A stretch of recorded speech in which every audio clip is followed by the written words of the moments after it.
Hello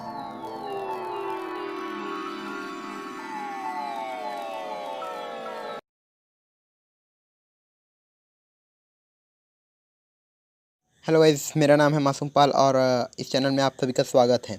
आज हम पढ़ने वाले हैं रसायन विज्ञान। रसायन विज्ञान की सबसे पहला नंबर चैप्टर है रसायन विज्ञान की कुछ मूलभूत अवधारणाएं, some basic concept of chemistry. सबसे पहले देखते हैं रसायन का सामान्य परिचय, इंट्रोडक्शन ऑफ केमिस्ट्री। तो सबसे पहले इंट्रोडक्शन, तो इसमें द्रव्य का अध्ययन नहीं किया जाता। द्रव्य के किस चीज़ का अध्ययन किया जाता है? द्रव्य का गुण मतलब उसकी सूक्ष्मतम कणों का अध्ययन किया जाता है, अति सूक्ष्मतम कणों का अध्ययन किया जाता है, उनकी संरचना का अध्ययन किया जाता है, उनका व्यवहार का अध्ययन किया जाता है। सूक्ष्मतम कण मतलब परमाणु। कण का मतलब क्या होता है? परमाणु, परमाणु और अणु। परमाणु अणु का अध्ययन किया जाता है, उनकी संरचना किस प्रकार से होती है उसका अध्ययन किया जाता है, इनका व्यवहार का अध्ययन किया जाता है। तो इसका डेफिनेशन हम कैसे लिखेंगे? ठीक है, तो इसमें किस चीज़ का अध्ययन किया जाता है? द्रव्य के गुणों का अध्ययन किया जाता है, वो रसायन विज्ञान में होता है। मतलब रसायन विज्ञान की कौन सी शाखा है? रसायन विज्ञान की वह शाखा है जिसके अंतर्गत द्रव्य के किस गुणों, सूक्ष्मतम कण, उनकी संरचना, उनकी व्यवहार का अध्ययन किया जाता है। ठीक है, रसायन विज्ञान की वह शाखा है जिसके अंतर्गत द्रव्य के सूक्ष्मतम कण, उनकी संरचना, उनके व्यवहार का अध्ययन किया जाता है। क्या कहलाता है? रसायन कहलाता है। अब रसायन में हम देखते हैं, अब ये द्रव्य क्या है? द्रव्य है मतलब एक प्रकार से क्या है? द्रव्य मतलब एक प्रकार से क्या है? एक प्रकार से हाँ, ये है पदार्थ है। ठीक है, मतलब द्रव्य एक प्रकार से क्या है? पदार्थ जो स्थान घेरता है, मतलब ऐसी वस्तु जो स्थान भी घेरता हो और उसमें कुछ न कुछ भार हो। ठीक है, द्रव्य कहलाता है। जैसे इस पेन की बात करूँ तो इसमें कुछ न कुछ भार है और ये भी कुछ न कुछ स्थान घेरा हुआ है, अतः ये भी एक प्रकार से पदार्थ ही है, एक प्रकार से द्रव्य एक प्रकार से क्या है? पदार्थ ही है जो स्थान घेरता है और जिसमें हमारे आसपास लगभग जितनी भी वस्तुएं हैं सब द्रव्य और ऊर्जा दो चीज़ से मिलकर बना है। पूरे ब्रह्मांड की बात करें, जब पूरे ब्रह्मांड की बात करें तो ये ब्रह्मांड जो है वो दो चीज़ से मिलकर बना हुआ है। किस से? पहला तो अपना द्रव्य, ठीक है, और दूसरा है ऊर्जा। इन दो चीज़ों से मिलकर के पूरा ब्रह्मांड बना हुआ है। ठीक है, ब्रह्मांड किस से मिला हुआ है? ऊर्जा और द्रव्य से मिलकर हमारा ब्रह्मांड बना है। अब अपने रसायन विज्ञान की बात में आते हैं। ठीक है, तो रसायन विज्ञान में हम किस चीज़ के अध्ययन करते हैं? द्रव्य का अध्ययन करते हैं। ठीक है, द्रव्य का अध्ययन कर रहे हैं। अब चलिए इसके परिवार से भी मुलाकात करवाते हैं।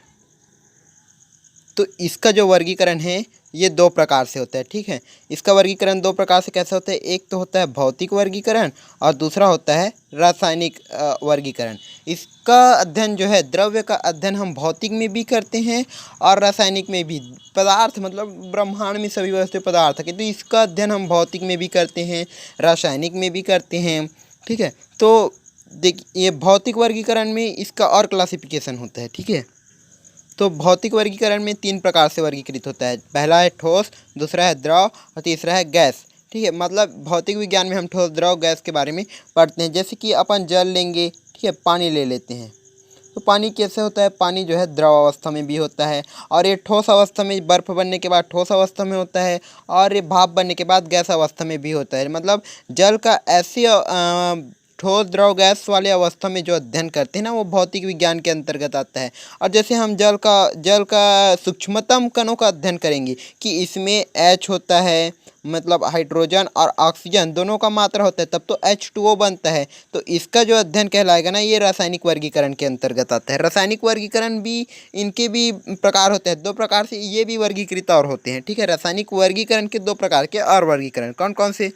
दो प्रकार से में पहला है अपना शुद्ध पदार्थ और दूसरा है मिश्रण। दो प्रकार से होते हैं। शुद्ध पदार्थ मतलब जिसमें अवयवी कण जो होते हैं, रासायनिक प्रकृति से जब अवयवी कण को देखा जाए, किसको देखा जाए? अवयवी कण।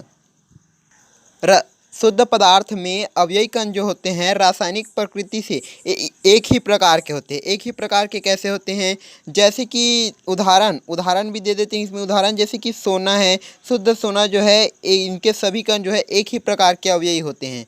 और अब इसमें मतलब शुद्ध पदार्थ क्या है, वह पदार्थ जिसमें अवयवी कण जो है रासायनिक प्रकृति से, वह पदार्थ जिसमें अवयवी कण जो है रासायनिक प्रकृति से क्या होते हैं, एक ही प्रकार के होते हैं, वो क्या कहलाते हैं, शुद्ध पदार्थ कहलाते हैं। अब इसके बाद दूसरा नंबर आते हैं मिश्रण में। तो मिश्रण क्या होता है, जब दो या दो से अधिक क्या तत्व का किया जाता है इसमें तत्व, ठीक है। तो दो या दो से अधिक तत्वों को निश्चित अनुपात में नहीं मिलाना है। मिश्रण में कैसे करना है, मिश्रण में होता है अनिश्चित अनुपात में होता है। दो या दो से अधिक तत्व जो है अनिश्चित अनुपात में क्या करता है, संयोग करता है। या सीधा बोलो कि दो या दो से अधिक तत्व जो है अनिश्चित अनुपात में होते हैं। और तो क्या होता है, प्राप्त पदार्थों को क्या कहते हैं, मिश्रण कहते हैं। जैसे चूने का पत्थर, ठीक है, उदाहरण है। उसके बाद आते हैं, इसके भी दो प्रकार होते हैं। जैसे शुद्ध पदार्थ में इनके भी और क्लासिफिकेशन होता है। अब शुद्ध पदार्थों को वापस दो भागों में बांटा गया है। मतलब शुद्ध पदार्थ क्या है, तत्व और यौगिक। दो प्रकार के शुद्ध पदार्थ होते हैं, तत्व और यौगिक। तो तत्व क्या है, तत्व शुद्ध पदार्थ है, ठीक है। और ये कैसा शुद्ध पदार्थ है, ये जो शुद्ध पदार्थ है वो कैसा शुद्ध पदार्थ है, एक ही प्रकार के क्या परमाणुओं से मिलकर बना हुआ है। तो इसका अपन डेफिनेशन लिखेंगे। तत्व क्या है, एक ही प्रकार के, मतलब सीधा बोलेंगे तत्व वह शुद्ध पदार्थ है, तत्व वो शुद्ध पदार्थ है जो एक ही प्रकार के परमाणुओं से मिलकर के बना होता है, ठीक है। जैसे कि उदाहरण में कार्बन है, हाइड्रोजन है और नाइट्रोजन है, एक्स्ट्रा, ठीक है। तो तत्व एक ही प्रकार के परमाणुओं से मिलकर के बना शुद्ध पदार्थ है, या ऐसा शुद्ध पदार्थ है जो एक ही प्रकार के परमाणुओं से मिलकर के बना हुआ है। अब यौगिक क्या होता है कि जो यौगिक है वो तत्व के क्लोज होता है, तत्व पर ही आधारित होता है, इस पर ही निर्भर होता है, ठीक है। तत्व यौगिक का क्या होता है, तत्व पर ही निर्भर होता है। तो देखेंगे दो या दो से अधिक जो तत्व होते हैं, तत्व कितना होना चाहिए, दो होना चाहिए या दो से अधिक होना चाहिए, एक नहीं होना चाहिए, ठीक है। दो होना चाहिए या दो से अधिक होना चाहिए। मतलब दो या दो से अधिक तत्व जब आपस में संयोग करेंगे ना, क्या करेंगे, संयोग। दो या दो से अधिक जो तत्व है वो संयोग तो करेंगे, लेकिन कैसे संयोग करेंगे, निश्चित अनुपात में करेंगे, ठीक है। निश्चित अनुपात में करेंगे, वो क्या कहलाते हैं, यौगिक कहलाते हैं। यौगिक जैसे कि जल भी एक प्रकार से यौगिक है, H2O, इसका अनुपात कितना होता है, 1:8। अब यौगिक के भी प्रकार होते हैं, ठीक है, और तत्व के भी अलग अलग और प्रकार होते हैं। लेकिन इससे पहले हम देख लेते हैं, मिश्रण में आए थे ना, तो मिश्रण के भी प्रकार होते हैं। तो चलिए दोस्तों हम देखते हैं मिश्रण क्या होता है। तो मिश्रण को अपन जान लिए क्या होता है, ठीक है। तो मिश्रण को दो भागों में बांटा गया है। कौन कौन से भाग, एक होता है समांगी मिश्रण और दूसरा क्या होता है, विषमांगी मिश्रण। तो सबसे पहले देखते हैं समांगी मिश्रण क्या होता है। समांगी मिश्रण मतलब किसी मिश्रण को समांगी मिश्रण कब कहेंगे, जब उसका संगठन जो है सर्वत्र एक समान होना चाहिए। सर्वत्र उसका संगठन कैसे होना चाहिए, एक समान होना चाहिए। जैसे हम लेते हैं जल का ही उदाहरण ले लेते हैं। चलिए बना देते हैं एक बाल्टी नहीं लग रहा है, चलो इसको बाल्टी बना देते हैं। अब लगा बाल्टी, तो इस बाल्टी में लिए हम जल। अब बताओ कि ये समांगी मिश्रण है कि नहीं है, ठीक है। तो किसी मिश्रण में हम क्या देखें, किसी मिश्रण में को समांगी मिश्रण कब कहेंगे, जब उसका संगठन जो है वह कैसा होना चाहिए, सर्वत्र एक समान होना चाहिए। जब इसमें हम शक्कर मिलाएंगे, शक्कर को अच्छे से घोल देंगे तो सभी जगह एक बराबर मात्रा में चला जाएगा, ठीक है। तो ये क्या कहलाएगा, समांगी मिश्रण कहलाएगा। शक्कर को हम घोलेंगे तो सब जगह बराबर मात्रा में चला जाएगा, ठीक है। जैसे कि उदाहरण में लेते हैं जल में, मतलब इसको क्या बोलेंगे, समांगी मिश्रण का उदाहरण क्या होगा तो इसका उदाहरण हो जाएगा जल में किसका, शक्कर का विलयन, ठीक है। तो जल में शक्कर का विलयन कौन सा विलयन है, समांगी मिश्रण है, ठीक है, कौन सा मिश्रण है, सॉरी, कौन सा मिश्रण है, तो समांगी मिश्रण है। अब विषमांगी में आते हैं, विषमांगी मिश्रण। तो विषमांगी क्या है, विषमांगी जो है वह समांगी का दुश्मन है, मतलब इसका विरोधी पार्टी है, ठीक है। विषमांगी क्या है, विरोधी है। जैसे अपन समांगी में देखेंगे, समांगी मिश्रण में जो संगठन है वो एक समान रहता है, ठीक है।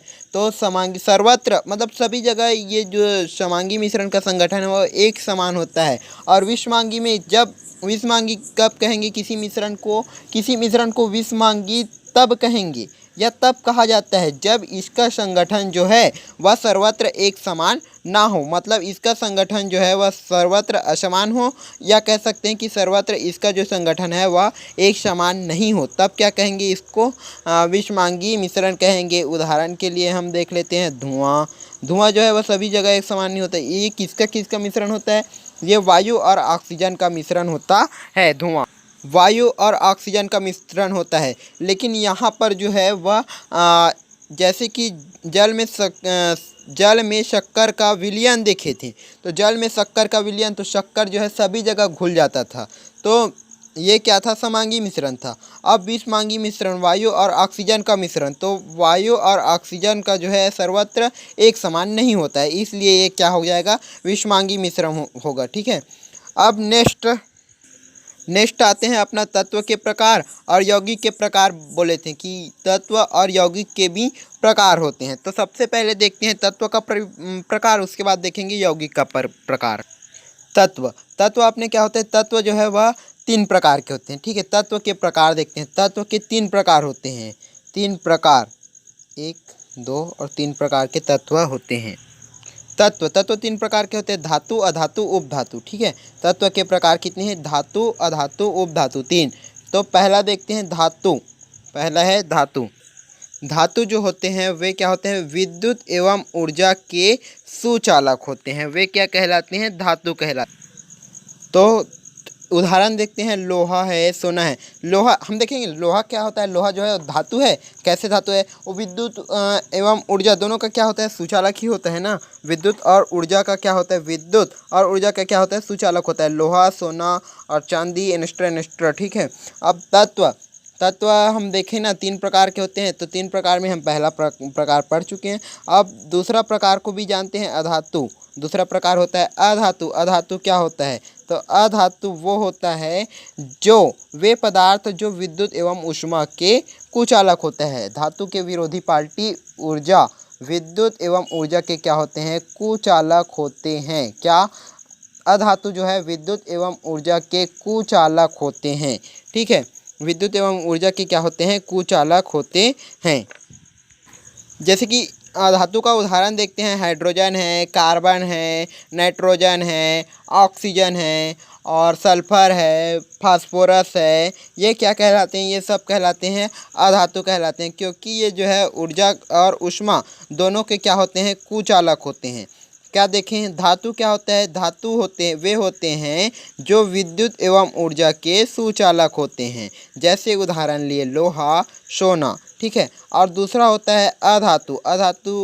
अधातु क्या होते हैं, विद्युत एवं ऊर्जा के कुचालक होते हैं। उदाहरण देखें, हाइड्रोजन, कार्बन, ऑक्सीजन, ठीक है। आई होप कि आप लोगों को समझ में आ रहा होगा। अब देखते हैं उपधातु। तत्व का तीसरा प्रकार जो होता है वो होता है उपधातु। तो उपधातु का मतलब होता है धातु और अधातु दोनों का जो गुण रखता है उसको क्या कहते हैं, उपधातु कहते हैं। जैसे अपना एक गांव में क्या होते हैं, सरपंच होते हैं, उप सरपंच होते हैं, ठीक है। उप सरपंच जो है, उप सरपंच क्या होता है वो, तो उप सरपंच क्या होता है, पंच और सरपंच दोनों का जो है गुण रखता है, ठीक है। अपने तो वार्ड का पंच रहता ही है, अगर सरपंच नहीं है तो सरपंच का काम भी उप सरपंच को करना पड़ता है। उसी प्रकार से उपधातु में क्या होता है, धातु और अधातु दोनों के जो गुण रखते हैं उसको क्या कहते हैं, उपधातु कहते हैं। तो उपधातु क्या होते हैं, उपधातु जो धातु और अधातु दोनों के गुण रखते हैं उसको क्या कहते हैं, उपधातु कहते हैं। इसका डिफिनेशन कैसे होगा, वे तत्व, ये तत्व ही है ना, तो वे तत्व जो धातु एवं अधातु दोनों के गुणों को क्या करते हैं, दोनों के गुणों को प्रदर्शित करता है, उसको क्या कहते हैं, उपधातु कहते हैं। समझ में आ रहा है? तो इसमें क्या होगा, उदाहरण भी देख लेते हैं इसका। जैसे सिलिकॉन है, आयोडीन है, एंटीमनी है, ये जो तत्व हैं वे ये तत्व ही है ना, क्योंकि तत्व का प्रकार ही उपधातु है। तो सिलिकॉन है, आयोडीन है, एंटीमनी है, ये जो तत्व है वे धातु और अधातु दोनों के गुण रखते हैं, इसलिए ये क्या कहलाती हैं, उपधातु कहलाती हैं। हम तत्व में क्या क्या देखे हैं? तत्व जो है वह 3 प्रकार के होते हैं। सबसे पहली बात, तत्व क्या होता है? तो तत्व शुद्ध पदार्थ का प्रकार है। तो वह शुद्ध पदार्थ है, तत्व वह शुद्ध पदार्थ है जो एक ही प्रकार के परमाणुओं से मिलकर बना होता है। ठीक है। अब तत्व के 3 प्रकार होते हैं, धातु, अधातु, उपधातु। धातु क्या है? विद्युत एवं ऊर्जा के सुचालक होते हैं, उसको क्या कहते हैं? धातु कह लेते हैं। और अधातु किसको कहते हैं? विद्युत एवं ऊर्जा के जो कुचालक होते हैं उसको क्या कहते हैं? अधातु कह लेते हैं। यहाँ पर उदाहरण भी दे दिया गया। और उपधातु जो धातु और धातु दोनों के गुण को रखता है उपधातु कहलाता है, इसका भी उदाहरण दे दिया गया। अब देखते हैं, अब हम वापस आ जाते हैं अपने टॉपिक पर। यहाँ पर अपन तत्व का देख लिए। अब देखते हैं यौगिक के प्रकार। यौगिक कितने प्रकार के होते हैं ये देख लेते हैं। अब आते हैं यौगिक। तो यौगिक अपने पास 2 प्रकार के होते हैं। 2 प्रकार के यौगिक कौन कौन से? एक होते हैं कार्बनिक यौगिक और दूसरा होता है अकार्बनिक यौगिक। पहला होता है कार्बनिक यौगिक और दूसरा होता है अकार्बनिक यौगिक। तो इसको समझते हैं, कार्बनिक यौगिक और अकार्बनिक यौगिक क्या होते हैं। यहाँ पर कार्बनिक मतलब जिसमें कार्बन हो वो कार्बनिक यौगिक है, और जिसमें कार्बन नहीं है वो अकार्बनिक यौगिक है। इसको एक बार डिटेल में देखते हैं, कार्बनिक यौगिक और अकार्बनिक यौगिक। पहला नंबर कार्बनिक यौगिक। कार्बनिक यौगिक मतलब जिसमें कार्बन उपस्थित है। कार्बन कहाँ उपस्थित होता है? कार्बन एक तो पौधों में उपस्थित होगा, एक तो जंतुओं में उपस्थित होगा। तो कार्बनिक यौगिक मतलब जिसमें कार्बन पाया जाता है, एक तो पादप में पाया जाएगा, एक तो जंतु में पाया जाएगा। ठीक है। तो कार्बनिक यौगिक ये वे यौगिक होते हैं जो पादप एवं जंतु में क्या होते हैं? उपस्थित होते हैं। पादप और जंतु में क्या होते हैं? उपस्थित होते हैं, कार्बनिक यौगिक कहलाते हैं। यौगिक के कार्बन में, ठीक है, यौगिक में उनके जो कार्बन होते हैं वो मूल अवयवों के रूप में पाए जाते हैं। कार्बन क्या होता है? मूल अवयव के रूप में। ओके, कार्बन जो है वह मूल अवयव के। कार्बनिक यौगिक में जो है क्या होता है? ये वे यौगिक होते हैं, कार्बनिक यौगिक वे यौगिक होते हैं जो पादप एवं जंतु में उपस्थित होते हैं। पादप एवं जंतु में उपस्थित होते हैं क्या? कार्बन। ठीक है। कार्बन किस में होते हैं? पादप और जंतु में। और कार्बनिक यौगिक में उनके जो कार्बन के मूल अवयव है वो क्या होता है? के रूप में रूपांतरित होता है। मतलब बोलने का मतलब यह है कि कार्बनिक यौगिक में कार्बन उनके मूल अवयवों के रूप में पाया जाता है। मूल अवयव मतलब कण। अवयव का मतलब होता है कण, मतलब मूल कण के रूप में पाया जाता है। अब देखते हैं अकार्बनिक यौगिक। इसका भी उदाहरण लिख लेते हैं। ठीक है। कार्बनिक यौगिक, लेट स्टार्ट। तो यहाँ पर क्या है? कार्बोहाइड्रेट, वसा और प्रोटीन। कार्बोहाइड्रेट, वसा, प्रोटीन में होता है कि नहीं होता है? कार्बन होता है ना। तो इसलिए कार्बोहाइड्रेट, वसा, प्रोटीन क्या है? कार्बनिक यौगिक है। और ये किस में होता है? जीव जंतु में होता है और पादप में होता है। और जीव जंतु में होता है कार्बोहाइड्रेट, वसा, प्रोटीन और वसा। उसके बाद तेल भी आता है इसमें। ठीक है। उसके बाद देखते हैं अकार्बनिक यौगिक क्या होता है। अकार्बनिक यौगिक मतलब यहाँ कार्बन तो होगा, लेकिन कैसे होगा? ये किस स्रोत से प्राप्त होगा? निर्जीव स्रोतों से प्राप्त होगा। यहाँ पर देखिए सजीव स्रोत है, पादप सजीव है, जंतु सजीव है, और सजीव स्रोतों से क्या प्राप्त हुआ है? कार्बन प्राप्त हुआ है। और यहाँ पर क्या होता है कि जो कार्बनिक पदार्थ हो, कार्बनिक यौगिक है, मतलब कार्बन जो है वह कहाँ से प्राप्त होते हैं? निर्जीव स्रोतों से प्राप्त होते हैं। ठीक है। तो यहाँ पर क्या बोलेंगे कि अकार्बनिक यौगिक जो है वह निर्जीव स्रोत से प्राप्त होता है। जैसे उदाहरण, तो यहाँ निर्जीव स्रोत क्या है? चट्टान है, खनिज है और समुद्र है। ठीक है। तो यहाँ पर निर्जीव स्रोत जैसे चट्टान से प्राप्त होगा, खनिज है और समुद्र है। और यहाँ से प्राप्त जो कार्बन होते हैं, जो ये क्या यौगिक होते हैं, वो क्या कहलाते हैं? अकार्बनिक यौगिक, जिसमें कार्बन उपस्थित तो होगा लेकिन कैसे? निर्जीव स्रोत से। ये क्या कहलाएगा? अकार्बनिक यौगिक कहलाएगा। जैसे उदाहरण देख लेते हैं यहाँ पर। जैसे साधारण नमक कहाँ से प्राप्त होता है? समुद्र से प्राप्त होता है, समुद्र से ही प्राप्त होता है ना। साधारण नमक कहाँ से प्राप्त होता है? समुद्र से प्राप्त होता है। और समुद्र क्या है? निर्जीव स्रोत है, निर्जीव स्रोत से प्राप्त होता है, इसके क्या कहते हैं? अकार्बनिक यौगिक कहते हैं। तो यहाँ पर डेफिनेशन कैसे लिखेंगे? अकार्बनिक यौगिक वे कार्बन होते हैं जो चट्टान एवं खनिज जैसे निर्जीव स्रोतों से। अकार्बनिक यौगिक क्या होते हैं? वे कार्बन होते हैं, क्या एक प्रकार से कार्बन ही है ना, जो निर्जीव स्रोत चट्टान खनिज समुद्र इत्यादि से जो है वह प्राप्त होते हैं। जैसे कि यहाँ पर हम उदाहरण में देख सकते हैं, जैसे कि साधारण नमक है, तो साधारण नमक जो है वह समुद्र से प्राप्त हुआ है। संगमरमर जो ज़मीन की खुदाई मतलब चट्टान ही है ना, एक प्रकार से एक पत्थर, संगमरमर की पत्थर आती है, चट्टान है, तो निर्जीव स्रोत से ही प्राप्त हो रहा है।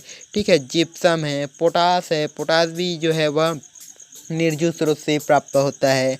और इसके अलावा देखेंगे हम फिटकिरी है और एस्टर। ठीक है, तो इस प्रकार से अकार्बनिक यौगिक होता है। समझ में आ गया?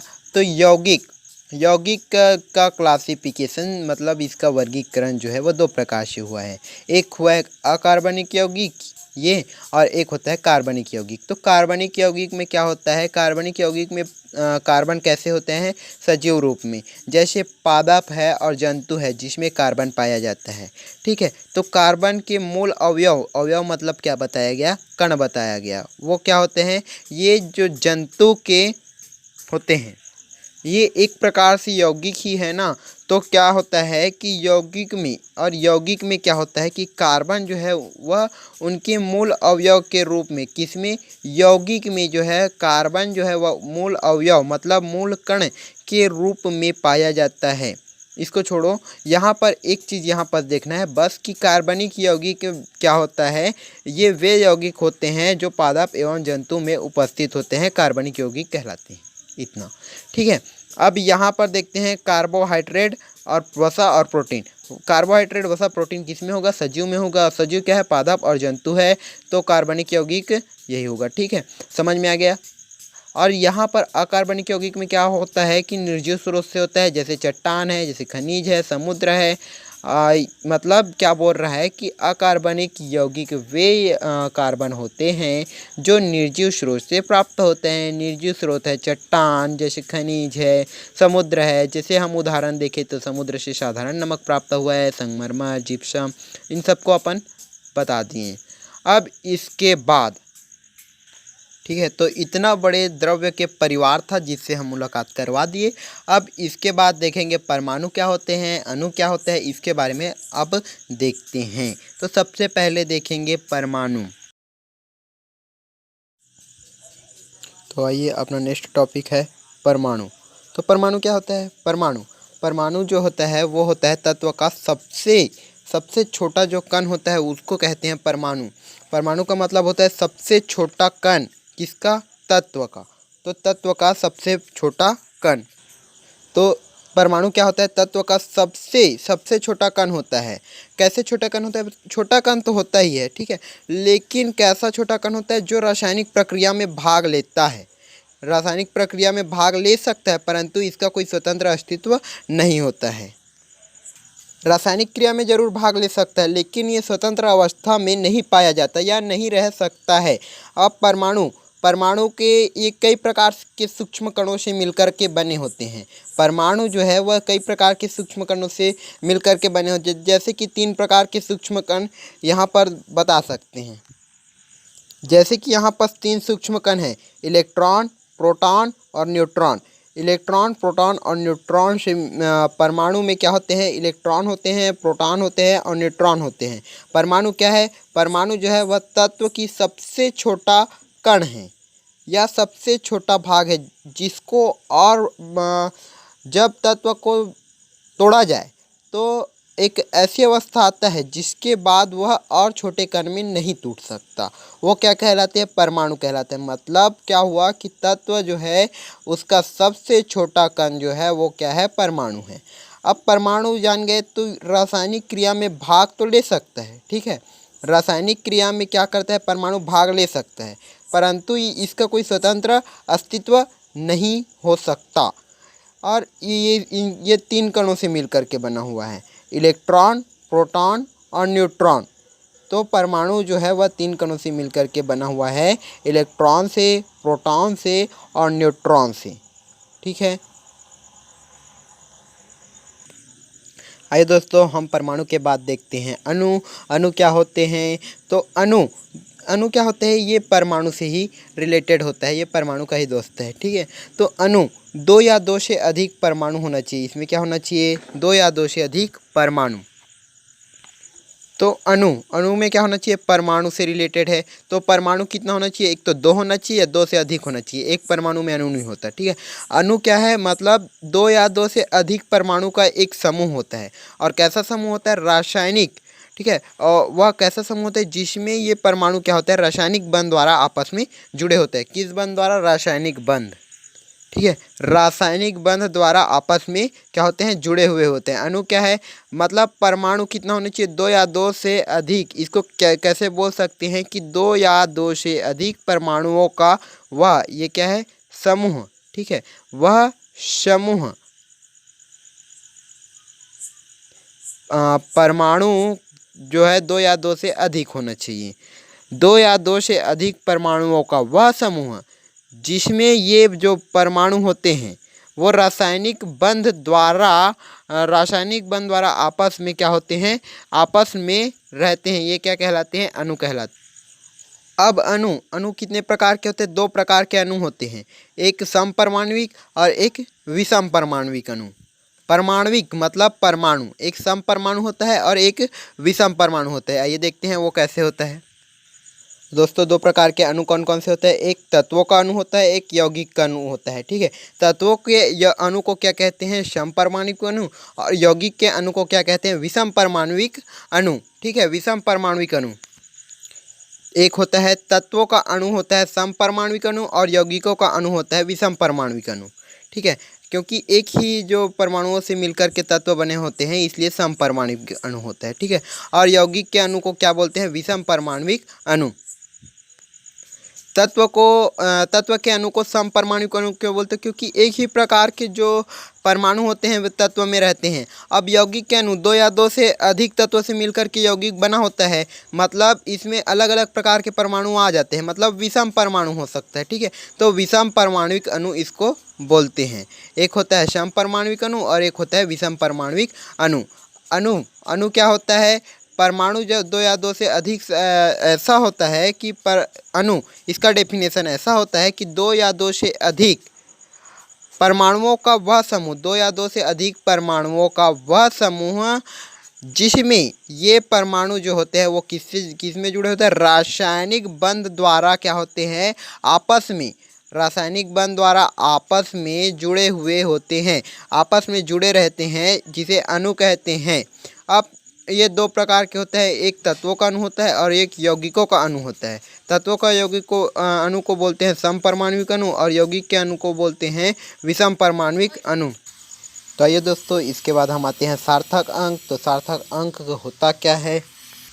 सार्थक अंक होता है, सार्थक अंक वे अर्थपूर्ण अंक होते हैं जिसमें अंतिम अंक के अतिरिक्त, मतलब अंतिम अंक को जो छोड़ करके बाकी समस्त अंक जो होता है वह निश्चित होता है। चलिए सार्थक अंक के लिखने के जो नियम है उसको देखते हैं। तो सार्थक अंक के नियम लिखना है तो सबसे पहला नियम ये होता है कि जो समस्त गैर शून्य है, मतलब जिसमें शून्य नहीं होता, वो जो होता है वो ऐसे संख्या को सार्थक अंक ही कहेंगे। जैसे सार्थक अंक मतलब समस्त गैर शून्य अंक जो है वह सार्थक अंक होता है। जैसे कि उदाहरण हम ले लेते हैं 44.3। 44.3 यहाँ पर कोई जीरो नहीं है, मतलब समस्त जो गैर शून्य मतलब इसमें कोई जीरो ही नहीं है, मतलब शून्य का कोई स्थान ही नहीं है। तो 44.3 मतलब इसमें कितने सार्थक अंक हो गए? समस्त गैर शून्य अंक सार्थक होते हैं, मतलब ये पूरा जो है वह सार्थक अंक होगा। मतलब यहाँ पर इसमें सार्थक अंक की संख्या कितना है? 3 है।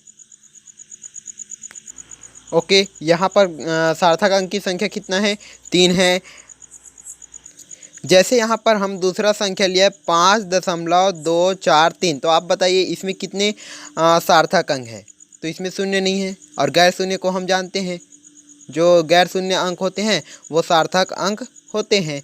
तो यहाँ पर क्या होगा? कितना होगा सार्थक अंक की संख्या? तो 1, 2 और 3 और 4। यहाँ पर सार्थक अंक की संख्या 4 है। यहाँ पर एक चीज़ ध्यान देना है दोस्तों। क्या चीज़ ध्यान देना है, यहाँ पर नोट बना करके हम लिख देते हैं कि दशमलव बिंदु को सार्थक अंक में गणना नहीं किया जाता है। ठीक है, मतलब बोल रहा है कि दशमलव बिंदु जो होते हैं उसको सार्थक अंक में नहीं गिना जाता है। जैसे कि यहाँ पर अगर दशमलव को गिनते हम तब इसका सार्थक अंक कितना होता है, यहाँ पर 4 हो जाता, जबकि यहाँ पास कितना है, 3 है। ठीक है, मतलब यहाँ पर भी अगर दशमलव को गिनते तो यहाँ पर सार्थक अंक की संख्या जो है यहाँ पर 4 है, तो ये क्या हो जाता, 5 हो जाता। यहाँ पर जो सार्थक अंक में एक चीज़ ध्यान देना है कि दशमलव बिंदु को सार्थक अंक में गणना नहीं करना है। ओके,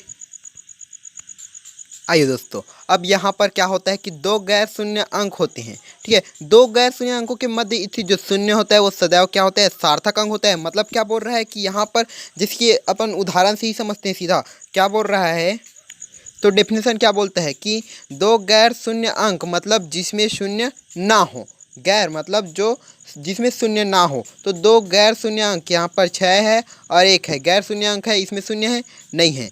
मतलब दो गैर शून्य अंकों के मध्य स्थित शून्य, मतलब इन दोनों के बीच भी क्या स्थित है, शून्य स्थित है, सदैव क्या होते हैं, सार्थक होता है। इन दोनों के बीच मतलब गैर शून्य के बीच जब शून्य आ गया तो ये शून्य भी क्या बन गया, ये दोनों अपने दोस्त बना लिया इसको, तो ये क्या हो गया, ये भी सार्थक अंक हो गया। दो गैर शून्य अंकों के मध्य स्थित शून्य सदैव सार्थक अंक होता है। तो इसमें सार्थक अंक की संख्या पूछे तो 1, 2 और 3 है। यहाँ पर दशमलव को गिनना ही नहीं है, तो 1, 2, 3 मतलब 3 सार्थक अंक है। दोस्तों अगर यहाँ पर जैसे कि 6.001 लिख दिए तो दो गैर शून्य होना चाहिए। ठीक है, पहला का और लास्ट का गैर शून्य होना चाहिए और बीच का जो मध्य है वो शून्य रहेगा, तो वो सदैव सार्थक अंक होगा। ठीक है, 6.001 लिखेंगे तो ये जो है यहाँ सार्थक अंकों की संख्या कितनी हो गई, आप बताइए कितना होगा। यहाँ पर कितना सार्थक अंक है, 4 सार्थक अंक है। इसके बाद देखते हैं तीसरा नियम। दो नियम पढ़ लिए, अब तीसरा नियम में आते हैं। तो यहाँ पर क्या हो रहा है, बाईं तरफ शून्य लिखा हुआ है। ठीक है, तो यहाँ पर एक नियम, तीसरा नियम ये होता है कि किसी गैर शून्य अंक के बाईं तरफ यदि शून्य लिखा जाए तो जो शून्य होता है वो सार्थक अंक नहीं होता है। बाईं तरफ लिखा गया शून्य जो है वह सार्थक अंक नहीं होता है, मतलब ये शून्य जो है वह सार्थक अंक नहीं है। यहाँ पर कितना है, यहाँ पर सार्थक अंक की संख्या 3 है। यदि हम सिंपली लिख दें 0 और 1 तो ये कितना होगा, 1 होगा ना कि 10 होगा। ठीक है, जैसे कि अब 0 दूसरा उदाहरण देखते हैं इसमें। अब जैसे कि यहाँ पर 0.001 है तो यहाँ पर सार्थक अंक की संख्या कितनी होगी, यहाँ पर सार्थक अंक की संख्या होगी ओनली 1। ये 0 से कोई मतलब नहीं क्योंकि ये बाईं तरफ लिखा है। और यहाँ पर 0.002 यहाँ पर भी एक ही क्या है, सार्थक अंक है। तो किसी गैर शून्य अंक के बाईं ओर लिखा जो शून्य होता है वो क्या होता है, वह सार्थक अंक नहीं होता है। उसके बाद एक यहाँ पर 3 नियम पढ़ लिए। ठीक है, पहला नियम, सार्थक अंक लिखने के 3 नियम होते हैं। पहला अंक, समस्त गैर शून्य अंक क्या होते हैं, सार्थक होते हैं। मतलब जैसे कि समस्त गैर शून्य मतलब जहाँ पर कोई शून्य नहीं है वो सब सार्थक अंक है। उसके बाद यहाँ पर दशमलव को गणना नहीं करते थे ये बताया। और दो गैर शून्य अंक के मध्य स्थित मतलब एक ऐसा संख्या जिसमें शून्य ना आता हो, 6 और 1 में नहीं आता शून्य, और बीच में अगर शून्य आ गया तो इसको भी सार्थक अंक अपने साथ लपेट लेगा। तो 6.01 में 3 सार्थक अंक है। इसी प्रकार से तीसरा नियम देखें, किसी गैर शून्य अंक के बाईं ओर अगर शून्य लिखा हो तब क्या होता है, ये बाईं ओर अगर शून्य लिखा हो तो ये क्या होता है, सार्थक अंक नहीं होता है। अगर इसी को हम दाईं ओर लिख देते तो ये क्या होता है, सार्थक अंक होता है। अगर दाईं ओर लिखे जैसे कि यहाँ पर 3.30, यहाँ पर दाईं ओर अगर शून्य लिखें तो ये जो होता है वह सार्थक अंक होता है। यहाँ पर सार्थक अंकों की संख्या कितनी होगी, 3 होगी। और यहाँ पर जैसे कि अपन 4.4000 अगर लिख देते हैं तो सार्थक अंक की संख्या होगा कितना, 4 और 1 5। ठीक है, 5 सार्थक अंक की संख्या होगी। अगर यहाँ पर ध्यान देना है कि अगर दाईं ओर अगर शून्य लगा है तो सार्थक अंक है और बाईं ओर लगा है तो सार्थक अंक नहीं है। तो दोस्तों आज की इस वीडियो में हमने सार्थक अंक तक के पढ़ लिया। अब इसके बाद हम देखेंगे कि रासायनिक संयोग के नियम कितने प्रकार के होते हैं। रासायनिक संयोग के नियम होते हैं 5 प्रकार के, उसको जो है अगले वीडियो में देखेंगे। धन्यवाद। थैंक यू दोस्तों।